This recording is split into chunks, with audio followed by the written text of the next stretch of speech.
Federal officials say travelers will be required to wear masks on planes and public transportation for one more month. The TSA extended the mask mandate through April 18th, but Republicans in Congress are fighting that decision. And as Anna Wernicke shows us, lawmakers are looking at ways to block the policy.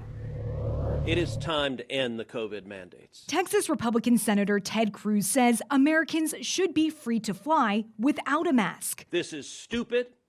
It's not health related. It's not science related. It's not medicine related. It is political theater, and it's time for it to end. Cruz and Republican Senators Roger Wicker and James Lankford are calling on the Biden administration to end the mask mandate for public transportation, including airplanes, trains, and transit hubs. Why don't we let Americans be Americans and to be able to choose in this process?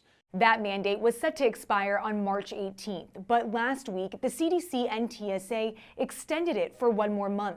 It's important. People are crammed together. White House COVID response Deputy Coordinator Natalie Quillian says the additional time is needed to carefully review and revise the policy, so that we can give some predictability to when masks should be on to protect public health, and if the conditions are right, when they might be able to take it off. And I think CDC will produce that by mid-April. Lankford says the Senate will vote this week to end the mask mandate on modes of public transportation using the Congressional Review Act, which allows Congress to stop rules introduced by the administration. Anna Wernicke for State of Texas. There's a new development in the fight over masking in Texas schools. A state appeals court ruled that school districts can legally require masks. Thursday's ruling is part of an ongoing battle between the state and local districts over whether schools can require face coverings to help prevent the spread of COVID-19.